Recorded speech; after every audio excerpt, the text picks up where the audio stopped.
Hello and welcome to Garage Rock Season 2, episode, what is it now, 5 now? 5. The fifth one, if you will, Steve. Exactly, episode 5. And joining me, as always, is Cam. How's it going, mate? Good, Steve. How are you this evening? I'm absolutely fantastic. And we've just recorded an interview with Body Jar. Cam from Body Jar. That's awesome. I'm so stoked. We got off the phone to him just now, and what a legend, Steve. Absolutely. They're touring with 28 Days. We'll get on to that a bit later. We'll get on to that well. later. I'm pumped about that. Yeah, check out the interview. But Cam, we've got a big show coming up this week, and you're coming off the week of being a single dad. Your wife is back from her holiday. I survived it, Steve. My wife went away to Bali for a week, and you know what? I did it. I had an absolute ball looking after the kids for a week, being a stay-at-home dad.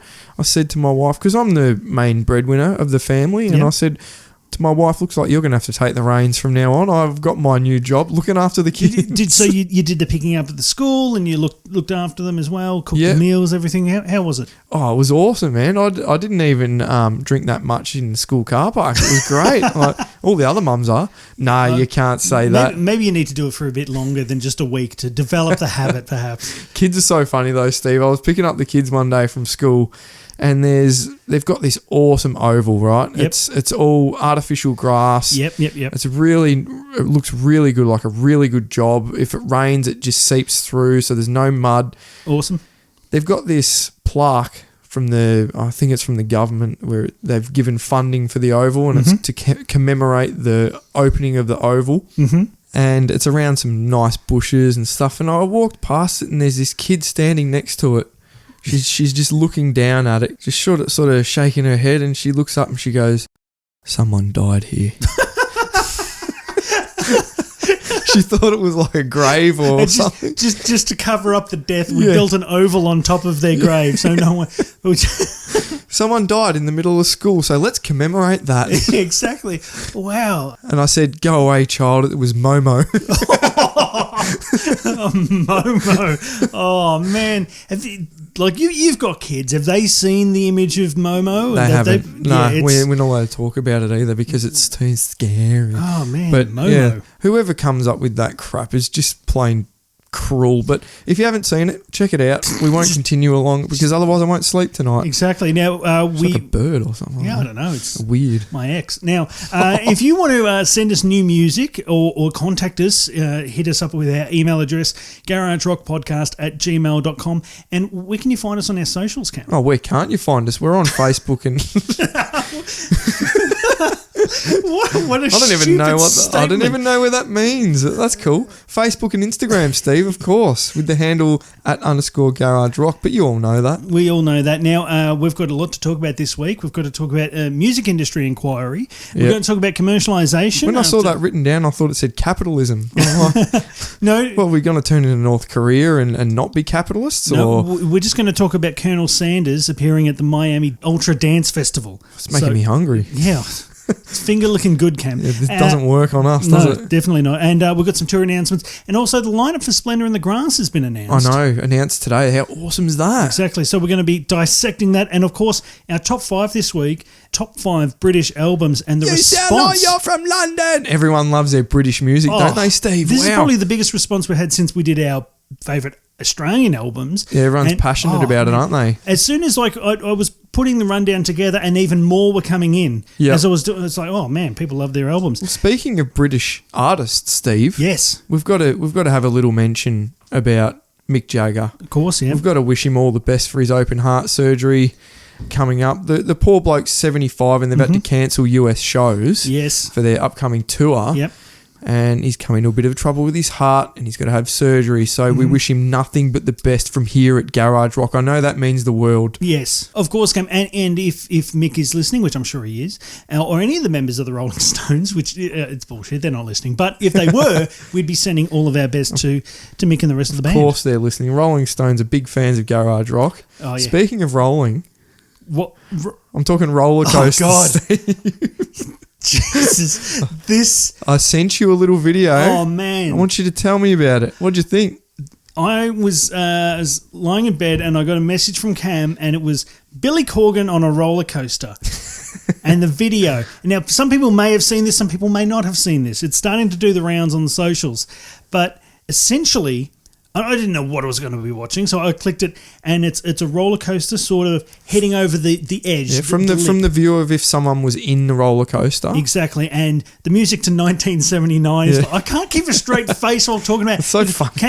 Look, I'm someone who likes sophisticated humour, like just clever humour. But every now and again, something just so stupid comes along that I can't help but laugh, and then continue to laugh whenever I think about it. Are we still talking about this, or is you talking about me? Good point. No, we're talking about the roller coaster. It's starting to play 1979, and as the roller coaster starts to go down, we hear this.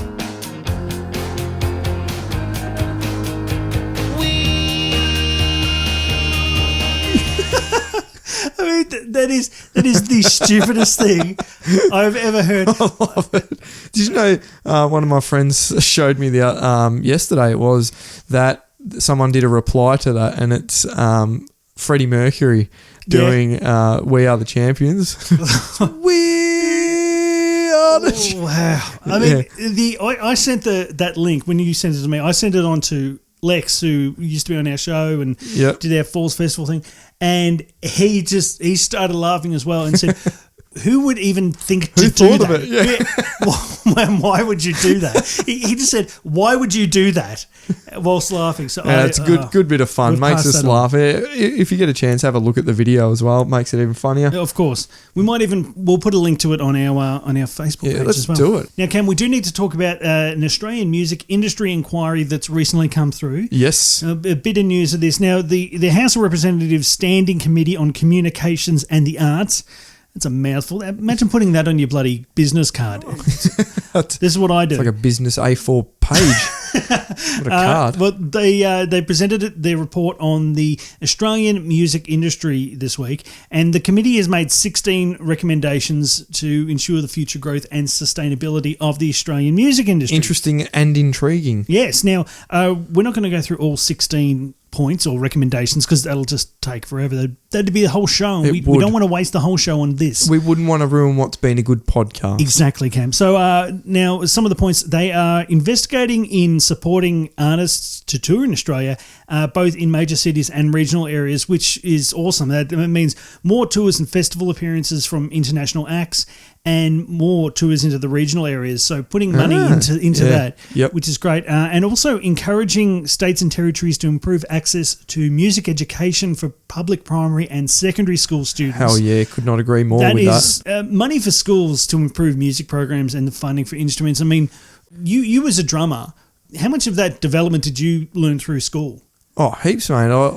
If it wasn't for me getting drum lessons at school, I probably wouldn't have played drums. Without that opportunity, I probably wouldn't be standing here today because it got me into music, it got me into drums. Yep. And I honestly think any kid at any age, even adults as well, but especially talking about schools, they should start learning an instrument. Absolutely. You know, even if not everyone sticks to it, that's fair enough. It's not for everyone. I gave up my trumpet lessons. Yeah. You still blow. Jeez. But you picked up the bass, so it's just as bad. But no. I think it just opens up a lot of opportunities for people, music, and it's good fun. Yeah. It's a good release, and it's a healthy habit. And that's what this inquiry is trying to do, is to inject more, I guess, more money, obviously, into the music industry, but to help further its development and improving opportunities for students to learn instruments. Totally. You know, the next kid who picks up the drums might be the next John Bonham. Exactly. Because of when we were looking at schools for our kids to go to, and we checked out their school that they're going to now, I fell in love because I saw their music room full of, they had a drum kit, they had all these other instruments. I'm like, that is awesome. Yeah. Like, we didn't have any of that when I was in primary school. No, so it's good to see that it is growing, and I think, like they're saying, it should grow even further. Mm-hmm. Yeah, no, that's awesome. And also investing in a charity called Support Act. Support Act is an Australian charity, Steve, to support local musicians who are going through a crisis or suffering from financial hardship. Now, that's awesome, Cam. Oh, it is. Like, I've been a struggling musician before, and I did it all on my own. It'd be good to have a bit of help, you know? Yes. So I think it's a great initiative. And Well, there are so many musicians out there that are struggling and are going through financial crisis and also just personal issues as well. And so Support Act looks after them as well. And so an investment in Support Act is fantastic. oh, totally. It's good to see that there is help out there. Yep. They're changing the application and monitoring of all Australian music content quotas for commercial radio. Yes. So making radio stations accountable for the amount of Australian music that's played each day. That's right. Which, So get the Aussie bands out there, man. Give us more Body Jar on the radio. Give us more 28 Days. Anyone. yeah, that's right, Cam, because there is a quota that radio networks are expected to play of Australian music each day. And some networks don't reach this quota, but they're not held to accountability. They're sort of just, it doesn't matter that we're not playing Australian music, but we want to hear more music. Well, hopefully they pump it. This forces it to be the Aussie tunes to be pumped out there for everyone to rock out and enjoy too. Now, Steve, these are all just recommendations. Yes. So there's no guarantee that some or any of these are going to be acted upon. So we shall see what happens. Exactly. Cam, we do have to talk about the Ultra Dance Festival in Miami. Yeah, wow. last That was weekend. something different. Yeah, now, because we talk about dance festivals on Garage Rock all the time. Well, we do. Like we go to them every week. And, Pretty much. You know, they're high risk. Yeah. We've established, that. Hey, we're not talking about New South Wales. No, this is no. our first New South Wales free week Yeah. of Garage Rock this year. So And we just brought it up. Exactly. Shit. But yeah, the KFC, the Colonel, made an appearance at the Ultra Festival. A DJ came out wearing a giant Colonel head. I guess that's what you can say. It was a giant head of the Colonel. At least it wasn't a Ku Klux Klan thing, which apparently he's from or something. Was he? I don't know if that's real. That's why he wears a white suit. Yeah. I don't know if he was an actual member. I think he just cooked their chicken. Oh, Yeah, well, that's that makes sense. the difference. Yeah. That's Southern fried chicken. Yeah, and Steve, I heard an interesting fact about him. Yep. Colonel Sanders, that is. The real Colonel Sanders, not the Yes. fake DJ one. No. The real one. You know, he was like 64 when he started KFC. I did not know that. Yeah, it's really interesting. He was 64, out of a job. I think his business failed or something. Mm-hmm. He had no money, and he had a recipe for chicken and took it around to 1,009 places, and on the 1,009th place, KFC was born. Wow. Isn't that amazing? Never give up, kids. Never give up. Never give up on your dreams. Doesn't matter how old you are. I would have given up after 2008. Well, you never know how close you are, do you? I guess so. Yeah. But so he went from that to DJing a music festival. Wow. I mean, the correlations there, obviously. He's got a big head about it too. But that's the thing. It's like, this is, we're going to talk about sort of like commercialization in music. Now, this is, I think a lot of people have considered this overstepping the line, because this was... Yeah, well, there is a fine line here, Steve, and wow. Yeah, well, I mean, so for those of you who don't know, KFC bought a slot at the main stage, and they paid for a guy wearing a giant Colonel head. Sanders head. Kind of like Deadmau5. It that is, giant sort of head, but his eyes were screens and shit.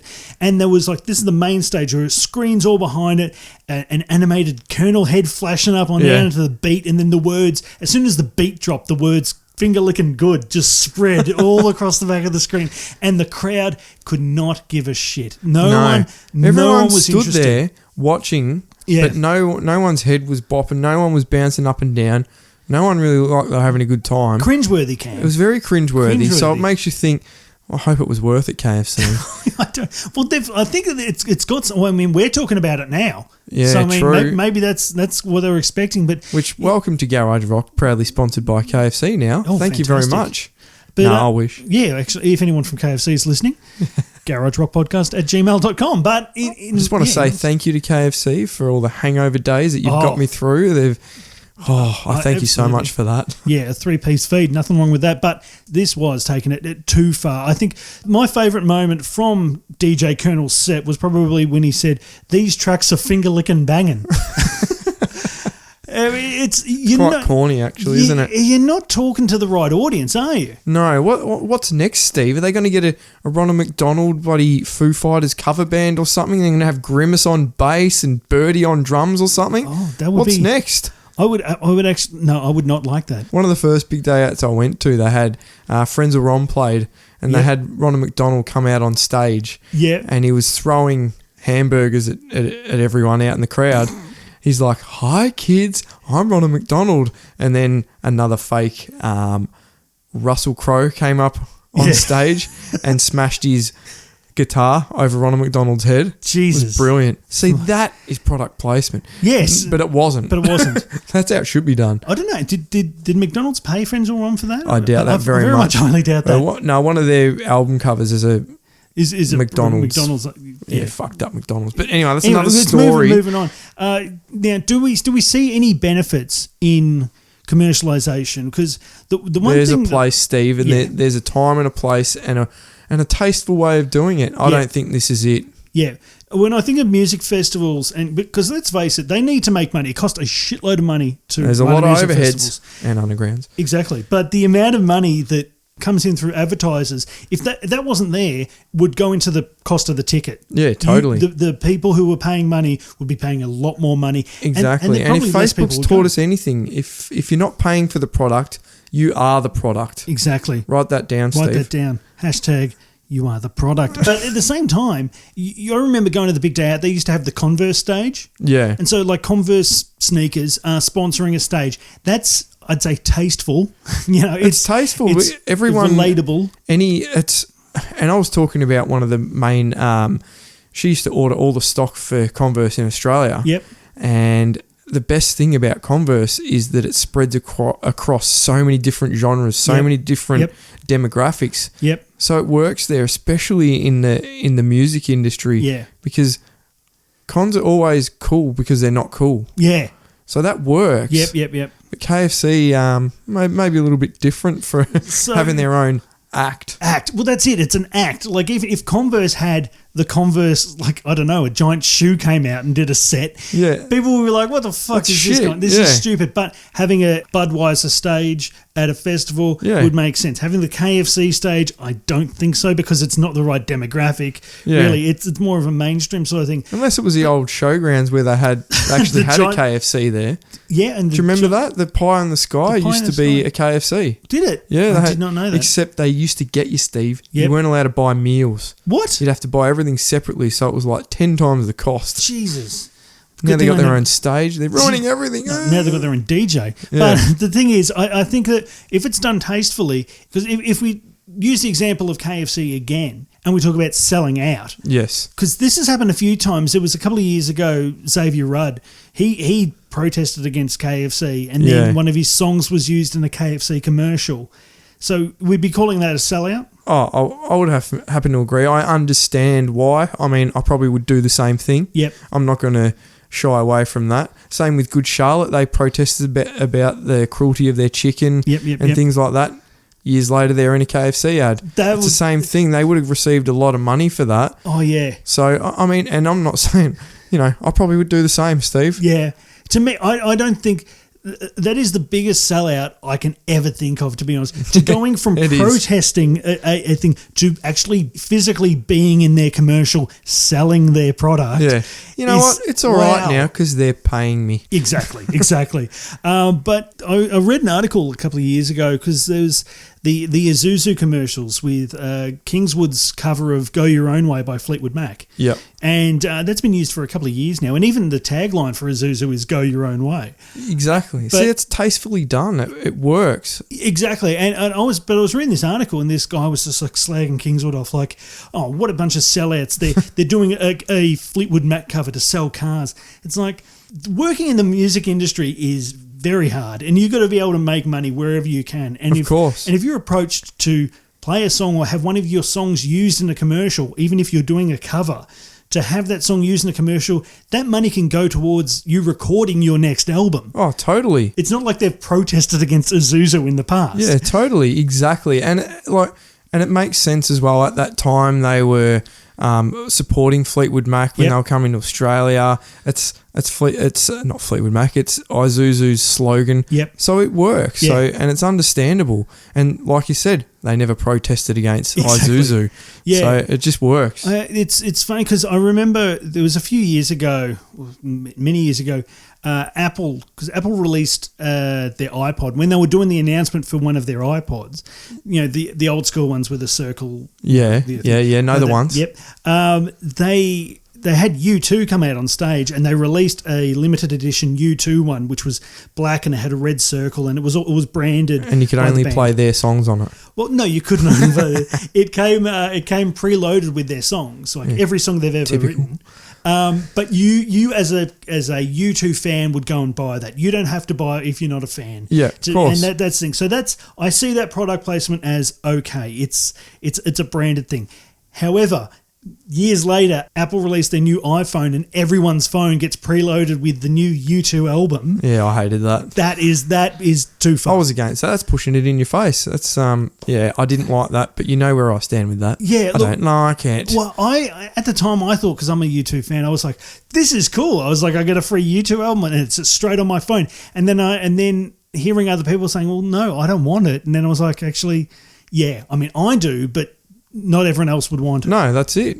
You want to have your own music on your own iPhone. Exactly, that makes sense. So I and even the band have come out and said, like, that was a big mistake. We shouldn't have done it. But they copped a lot of backlash for that. Oh, absolutely. And even when I think about that album now, when I see that album on my phone, my initial thoughts are to that moment, not about the album, because I like the album, but my first instinct is to think, yeah, they forced this on everyone. Yeah. That's the first thing I think of. So it kind of tarnishes it for me. Oh, definitely. But that's our thoughts on commercialisation. Yep. But I would love to know what our listeners think, Steve. Oh, of course. I want everyone to hit us up at garagerockpodcast@gmail.com. Yes. And let us know what you think, because I think it's a pretty important subject right here. It's interesting too. I think money coming into the music industry is good, but like Colonel Sanders having his own DJ set It's funny as. What have you seen?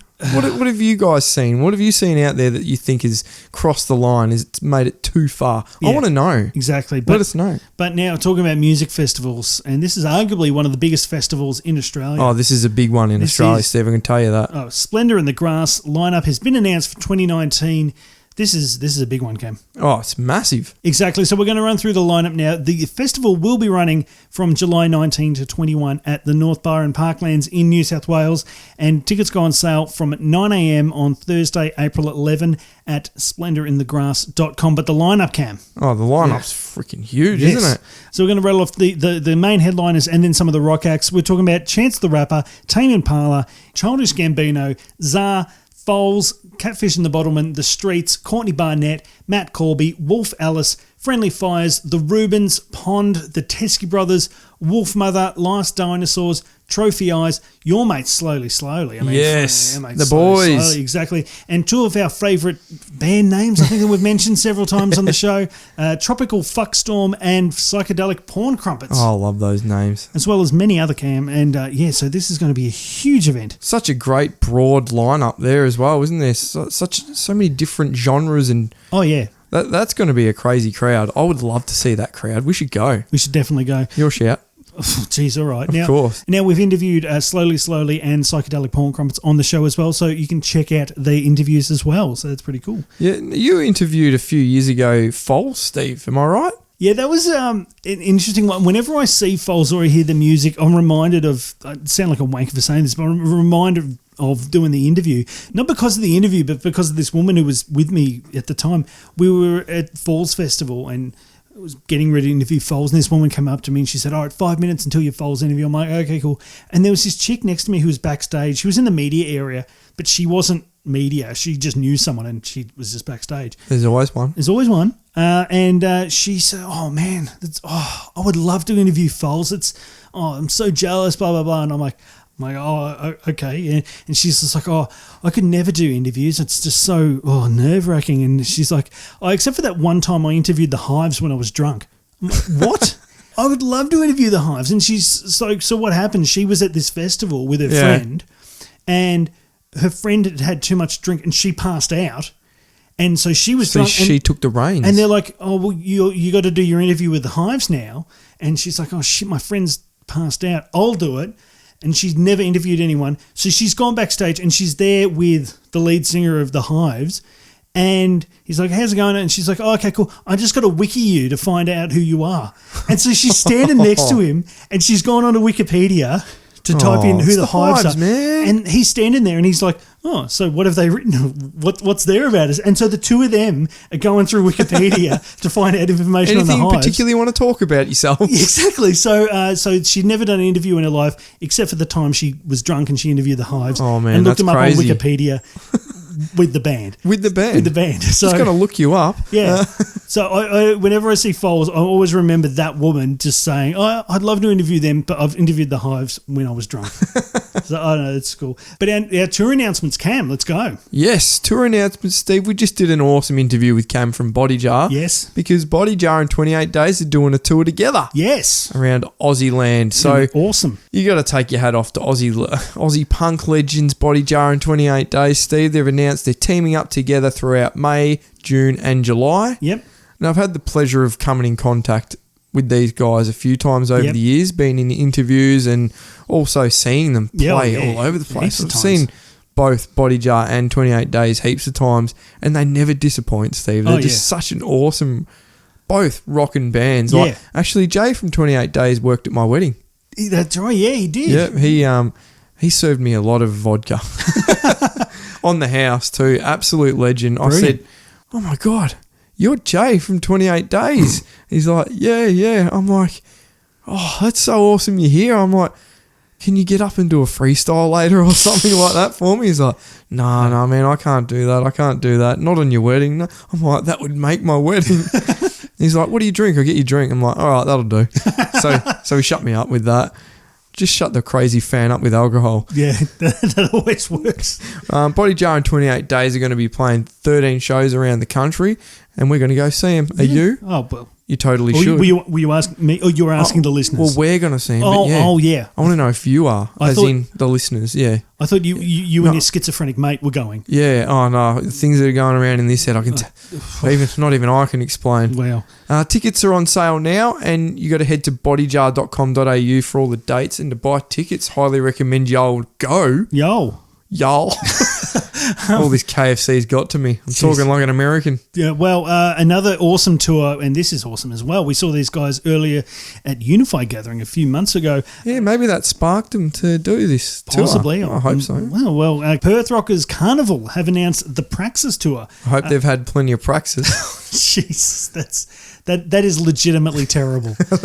That's a dad joke, isn't it? Definitely. They're going to be touring with Southeast Desert Metal. Now, as we mentioned, we saw them at Unify a couple of months ago, and they were awesome. They were just can put on a show. That voice and just the music, the weird time signatures, and melodically, they're an awesome band. Unbelievable. And the band released their last album, Symmetry, back in 2013, so they're due for new music, Cam.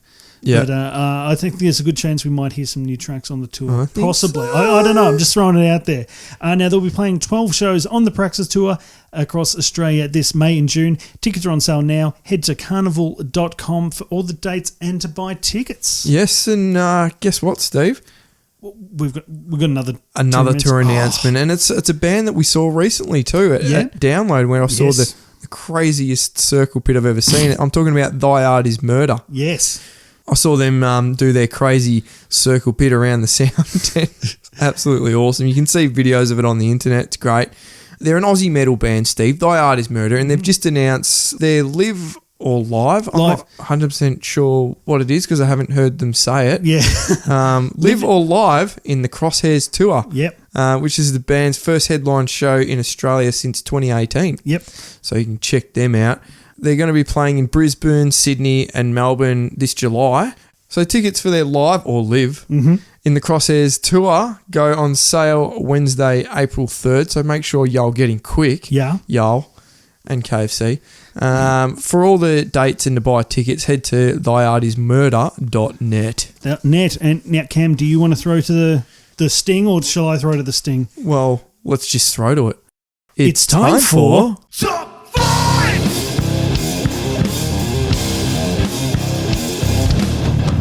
Yes, that's right. And this week we're doing our top 5 British albums, Steve. Put the kettle on and we can do this. Which is really fitting because I'm going there in a few weeks. Yeah. In a month. Yeah, whatever. Coming? Yeah, I would love to. I loved England. I I went to Manchester and went to London. Had a good old time. London. Saw Coldplay at Wembley. Fun times. Oh, that's have awesome. you found a show yet? You were looking to find a live concert that's I only in haven't London. yet. When you're over there. No. Actually, I know Pagan's playing over there in Manchester. I think when I'm in Liverpool, so I might be able to duck over and see him. But we'll see what happens. Just down the road. Yeah. Well, Not really, but yeah. This response has been one of the biggest responses we've ever had for our top 5 albums. Yes. So can't thank everyone enough again for writing in and letting us know. So I'm going to tell you exactly what all these people have said. Exactly. Top 5 British albums. Tim has said, "What's the Story? Morning Glory." By Oasis. Oasis. Oasis. Oasis. Yeah, Oasis. Chris has said Dark Side of the Moon by Pink Floyd. Classic. Melissa has said Never Mind the Bollocks by Sex Pistols. Very nice. Luke has said OK Computer by Radiohead. I expected to see that in there for sure. Sean has said Permission to Land by The Darkness. Yep. And also What's the Story? Morning Glory by Oasis. It's a thing now. We're making that a thing. Yeah, I'm running with it. It's like an iPod for Oasis. Oasis. Jesus. Oh, that was clutching at straws. Christine has said Disintegration by The Cure. Yeah. Andrew has said Welcome to Pleasure Dome by Frankie Goes to Hollywood. Relax. Jeez, please continue. I love that. Justin said Black Sabbath by Black Sabbath. Yes. Jennifer has said Without You, I'm Nothing Oh. by Placebo. Yeah. Paul good. has said Urban Hymns by The Verve. Yeah, you get it. Yeah, that was a Rolling Stones riff. Well, not riff, but that's taken from a Rolling Stones track. Yeah, they get they barely get- no royalties Exactly. for that song, but Absolutely. it's what they're most famous for. Mm-hmm. Elizabeth said Oh by Damien Rice, The Stone Roses by The Stone Roses, Yep. Hunky Dory and Heroes by David Bowie, Bowie. and anything Paul Weller, ELO, and Sir Clift Sir Clift Richards. Sir Clift Yeah. Richards. His songs always sounded a bit wrong because he had a clift palate. Sorry. I'm apologising to the listeners for that one. Michael said What's the Story? Morning Glory by Oasis and Oasis as well. Lost Forever / Lost Together by Architects. Yep. And another Cure, Steve. Yep. Disintegration. And another OK Computer by Radiohead. Yeah, Thanks, cool. Michael. Just going back to Oasis, I think it was, it would have been Liam probably, was asked, what's the greatest band in the world? And he said Oasis. And then he said, what's the second best band in the world? And he said a band called Noasis, who is an Oasis cover band. So, I mean, could you expect anything less? No. I've got a bunch more. Here we go. Travis said OK Computer by Radiohead, Sempiternal by Bring Me the Horizon, Revolver by the Beatles, our first Beatles. I'm surprised it took so long. Yeah. And This Is Hardcore by The Pulp and Silent Alarm by Block Party, who were just out here to play that album in full. They were. Good on them. George has said Sgt. Pepper's Lonely Hearts Club Band by the Beatles. Oh, yeah. Well, you get one in Beatles and then they just keep rolling. Talking my language. Exactly. Natalie said all Muse albums up to and including Black Holes and Revelations. Oh, absolutely. Jesus. I'm just going to keep going. Gary has said Machine Head by Deep Purple. Another Gary has said Paranoid by Black Sabbath. Adam has said Original Pirate Material by The Streets. Awesome album there. Nice. Rich has said Galactic Zoo Dossier by Arthur Brown's Kingdom Come. Les said Iron Maiden, but he couldn't pick an album. And then David said Number of the Beast by Iron Maiden. So maybe Les. There are a lot of Iron Maiden albums. Exactly. A few more. We've got Aaron said A Night of the Opera by Queen and Revolver by the Beatles. Brenton went with an album from each country in Britain. So we've got Puzzle by Biffy Clyro from Scotland. Love, Ire and Song by Frank Turner from England. Hours by Funeral for a Friend from Wales, and Trouble Gum by Therapy from Northern Ireland. That's very, very creative. Well done. Well done, Brenton. And do you want to read this last one out? Yeah, I want to read this one out because I don't think it's serious, but Because we're a but I very thought, serious show what, here. I'm going to name and shame him. Ben Woodburn has said anything by East 17. Yeah. Thanks, Ben. Ben- Awesome. Thanks for your input. Exactly. But now, Cam, it's time for our top 5. And what do you have to say? You're heading over to the Isle of Brits very soon. I know. Well, obviously, I'm a massive Beatles fan, and I'm going to be in Liverpool for almost 2 weeks. Yeah. So I can't wait to do all the Beatles stuff. I wouldn't expect any less, Cam. Yeah, I'm going to go to Abbey Road. I'm going to do everything, even though Abbey Road's in London. So I'm going to be in London for a bit. Yep. You know what I mean? I'm already starting to talk. Like, I'm going to come back with an accent. You're not going to know who I am. You know what I mean? Jesus. That's pretty good. When I was over there, and this sounds very nudish, I went to like a whole bunch of Monopoly landmarks. Really? Yeah. Oh, yeah. I was just like... Well, actually, we're looking at somewhere to stay in London, and looks like we might be... Please just stop doing that. You're not convincing me now. Maybe when you come back, it might have rubbed off. Looks like we might be staying in Mayfair. Mayfair? Yeah, get good rent there. I went to Piccadilly Circus and Trafalgar Square and all that kind of stuff. But awesome. Yeah, but your top 5 for this weekend? Yep, Steve, I've got one honourable mention. I could have gone on forever. I went but with shitloads of honourable mentions for me. Just went for one, which was Mumford & Sons, Sigh No More. All right. It means a lot to me around the son of my birth. The son of your my birth? son. Yeah. Number 5 Yes. is Jake Bugg. Ooh. His self-titled album. What's that called? Jake Bugg. Jake Bugg. His name's Jake Bugg. I don't know. I think he wrote most of those songs when he was like 16, 17. Yeah, he was younger, wasn't he? Yeah, just really cool songs. Number 4, The Prodigy. Ooh. Fat of the Land. Yes, very nice. I have mentioned the last few times that I've got that on vinyl. Yeah. It makes it more, cool. Yeah, yeah. I get flooded with emails of people telling me, how cool's Cam? He's got Fat of the Land on vinyl. That's the only vinyl I've got. Don't even have a I like record it so much player. because I put it on repeat. You can't put vinyls on repeat. Yeah. Maybe you could shuffle?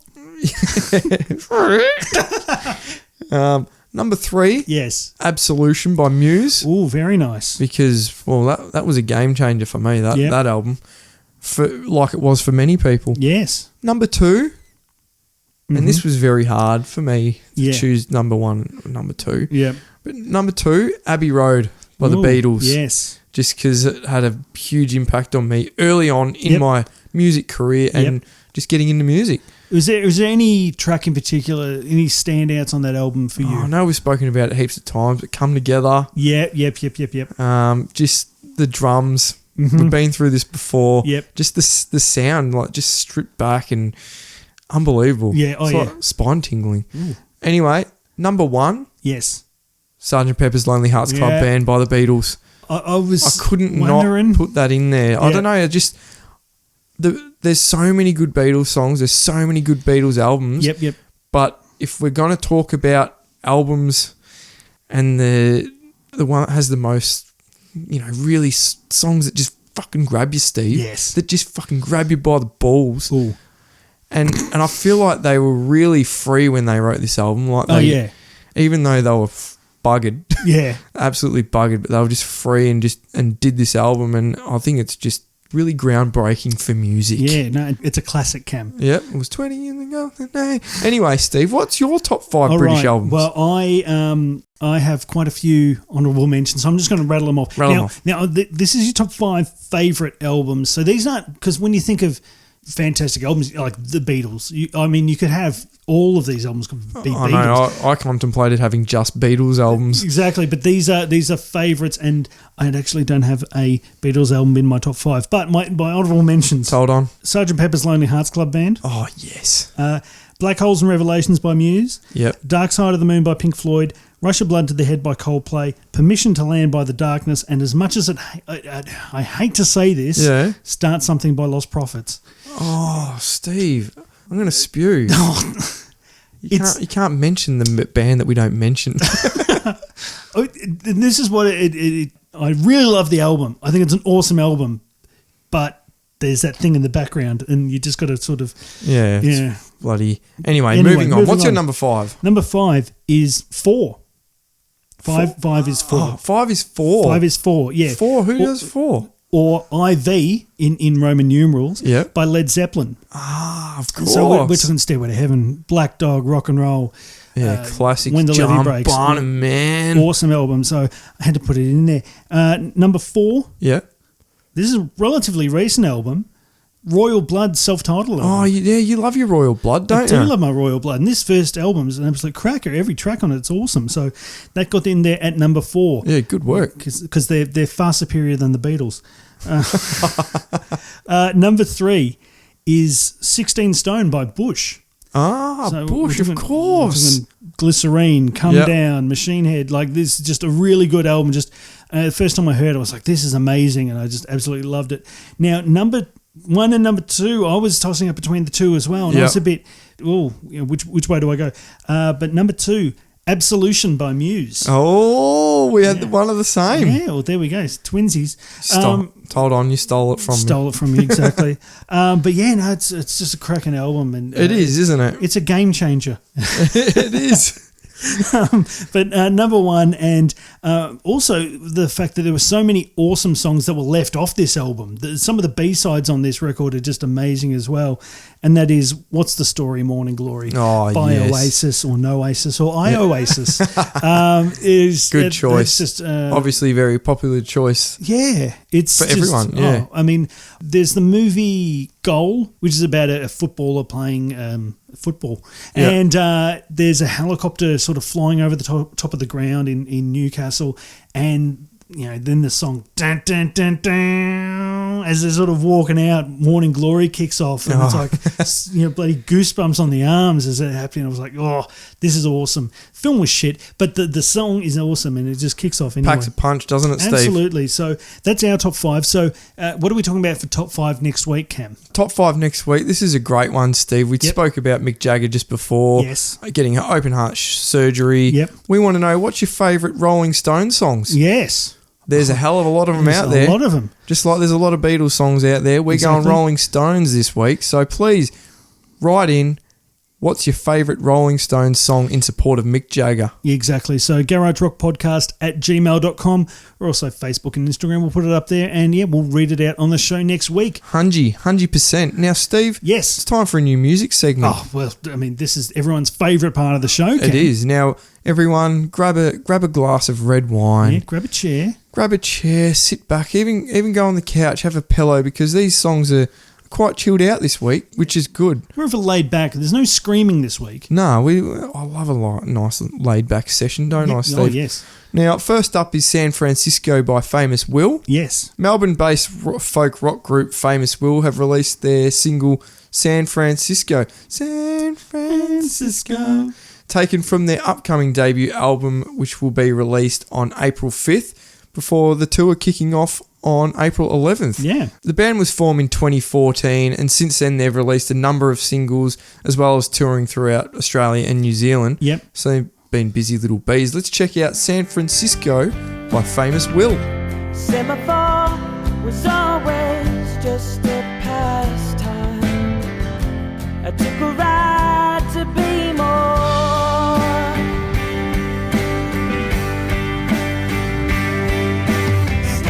Beside the place you know and sing the songs you're all by my side, by my side.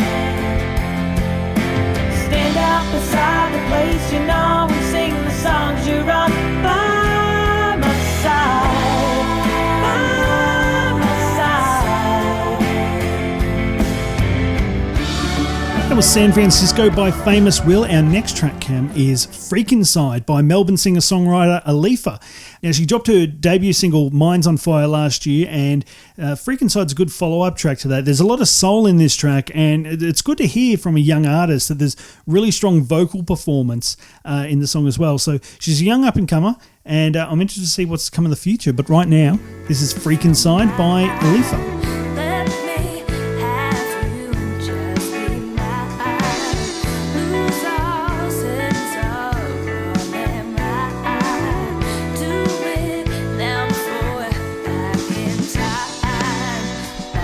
Control.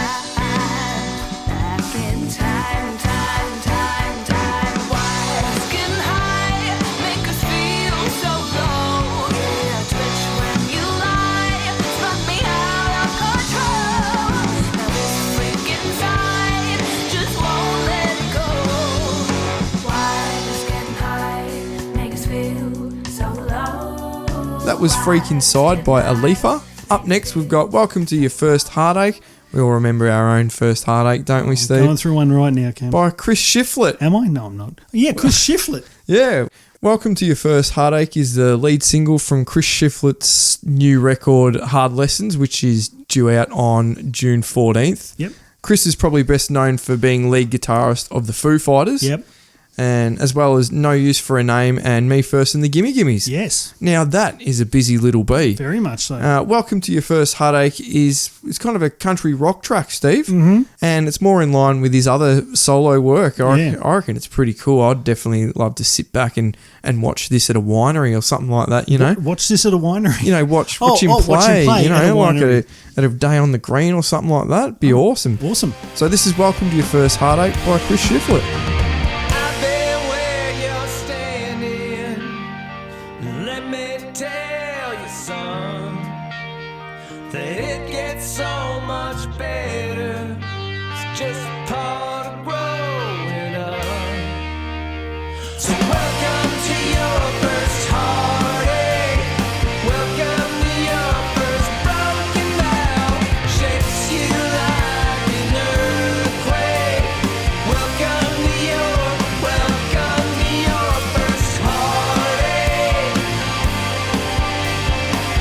That was Welcome to Your First Heartache by Chris Shiflett there. Very nice song there, Cam. Yeah, awesome. The next track is by Melbourne blues rocker Hamish Anderson, and he's released his new single Breaking Down, which is from his upcoming second studio album Out of My Head, to be released on May 17. Now, Hamish has been making a big name for himself all around the world the past few years, and he's going to be supporting Gary Clark Jr. on his upcoming tour in April, which is awesome. Very good. Now, this is a cool up-tempo bluesy track, and I just love the guitar work, and the accompanying bass on the song as well is pretty cool. So you know how much I love a good blues riff, Cam. Oh, hell yeah. Absolutely. Who doesn't? Who doesn't? So right now, this is Breaking Down by Hamish Anderson. Who else is gonna be there for you when you are left all alone? Who else is gonna let you in when you haven't got a home? Sometimes I feel like I'm breaking down, and pretty soon you might find I won't be around. I won't be around, 'cause I can't keep breaking down. And one day soon you might find that I'm gone and left this town, and I won't be around. I won't be around. Look out there.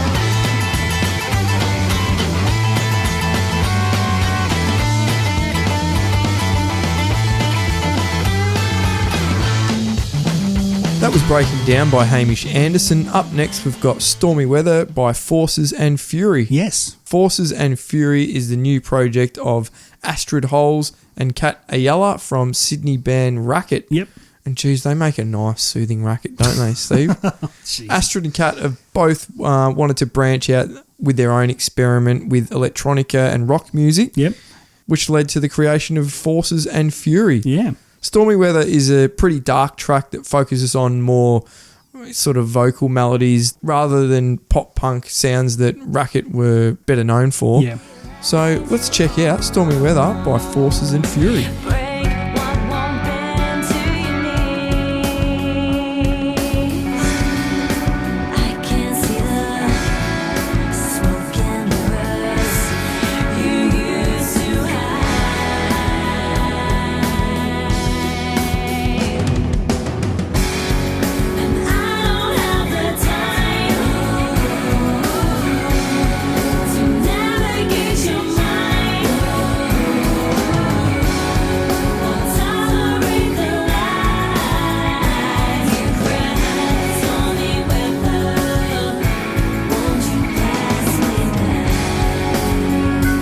That was Stormy Weather by Forces and Fury Cam, and our final track for tonight is Come Down by Fragile Animals. Now, they're a Sunshine Coast indie rock band who've just released their new EP, Only Shallow, Only More, featuring the single Come Down. I've listened to the new EP, and it's probably my favourite track on the EP. There's another song called Melbourne, which is also a really cool track.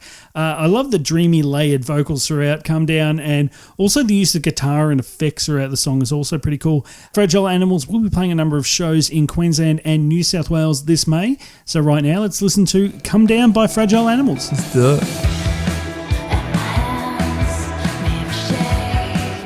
But I got something straight, so I might never come.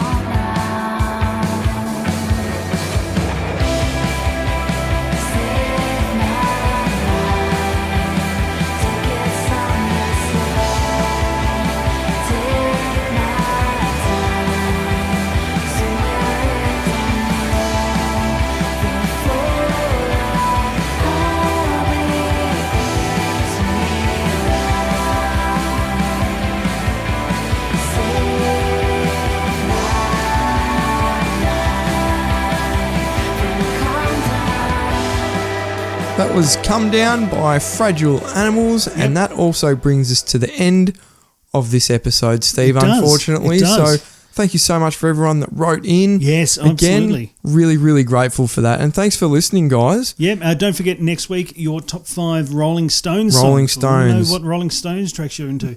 Give your best wishes to the legend Mick Jagger. Exactly. But meanwhile, Yes. I've been Steve.